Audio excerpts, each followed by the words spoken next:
Olá, vamos falar sobre o medo? Sabe, aquela emoção que todo mundo conhece, mas que, nossa, às vezes é tão mal compreendida, né? É muito comum a gente associar medo com fraqueza, mas a verdade é que ele é um mecanismo vital, essencial para a nossa sobrevivência. Então a ideia aqui é a gente desvendar juntos de onde ele vem e, claro, o mais importante, como podemos aprender a lidar melhor com ele. E a gente já começa com essa sensação que talvez soe familiar para muita gente. Aquela angústia que fica ali por dentro, silenciosa, que muitas vezes nada mais é do que a cara de um medo profundo que a gente nem consegue dar nome. É uma luta que não se vê, que acontece todo dia para inúmeras pessoas. Ok, vamos mergulhar um pouco nisso. Antes de qualquer coisa, é fundamental a gente entender uma coisa. O medo não é nosso inimigo. Pelo contrário, pense nele como um sistema de alarme super sofisticado que a gente herdou dos nossos ancestrais. E ele foi projetado para uma única coisa: nos manter seguros. Essa aqui é a definição chave. Pensa só.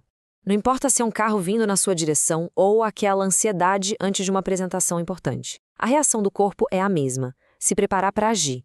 É um mecanismo de proteção básico que a gente compartilha com o reino animal inteiro. E essa frase do Sartre, olha, ela resume tudo de um jeito brilhante.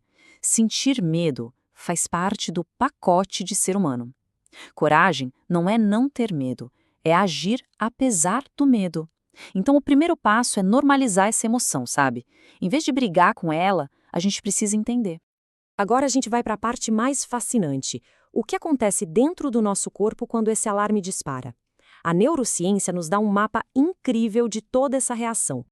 Então, quando os nossos sentidos captam algum perigo em potencial, pode ser um som muito alto, uma imagem que assusta, uma cascata de eventos começa no cérebro. E tudo isso em frações de segundo. Como é que essa central de comando processa tudo? É o seguinte, o cérebro tem basicamente dois caminhos para processar um medo. Um rápido e um lento. O rápido é um atalho, vai direto para a amígdala, que é tipo o nosso detector de perigo. Ela dispara o alarme antes mesmo da gente entender direito o que está rolando. É por isso que a gente pula de susto com um barulho repentino. Já o caminho lento é mais analítico. O tálamo funciona como um recepcionista. O hipocampo vai lá checar nossas memórias, tipo, ei, a gente já viveu isso antes. E o córtex interpreta a cena toda. A amígdala soa o alarme e o hipotálamo, bom, ele aperta o botão de emergência. É uma orquestra inteira tocando em milissegundos. E essa é a consequência de tudo isso. O corpo entra em modo de sobrevivência total. O coração começa a bombear mais sangue, a respiração fica ofegante para levar mais oxigênio, toda a energia é desviada para os músculos. Naquele momento, o corpo não está nem aí para digerir o almoço. Ele está se preparando para correr ou lutar pela vida. Esse sistema todo é genial, né? Mas e quando o alarme começa a disparar sem motivo aparente? É aí que o medo, que deveria nos proteger, começa a nos limitar. E essa diferença é crucial entre um medo saudável e uma ansiedade que se torna crônica. E aqui está o ponto central da questão. Quando o medo deixa de ser aquele protetor que aparece de vez em quando e passa a ser o piloto da nossa vida, ditando as regras do dia a dia, isso é um sinal claro de que o alarme está desregulado. Ele não protege mais, ele aprisiona.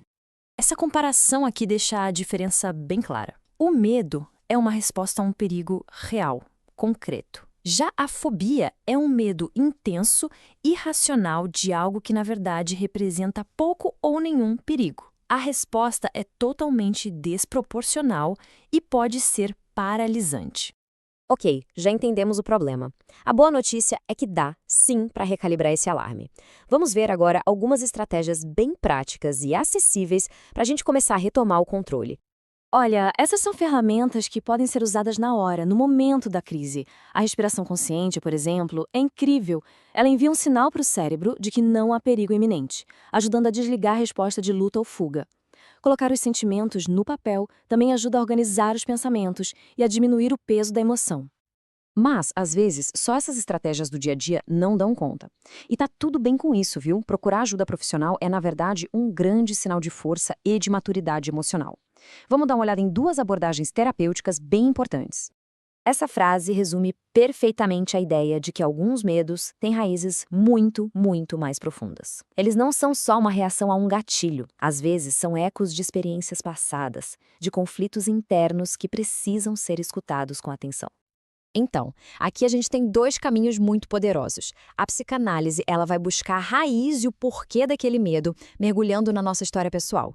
Já a TCC, ela é mais pragmática. Ela foca em como os nossos pensamentos de agora influenciam o que a gente sente e faz e oferece ferramentas práticas para mudar esses padrões aqui e agora. As duas são muito eficazes, só que com abordagens diferentes.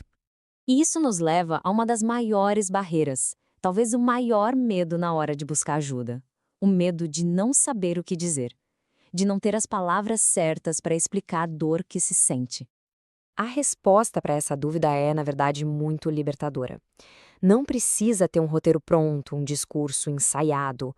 O próprio processo da terapia, seja qual for, é sobre criar esse caminho, em conjunto.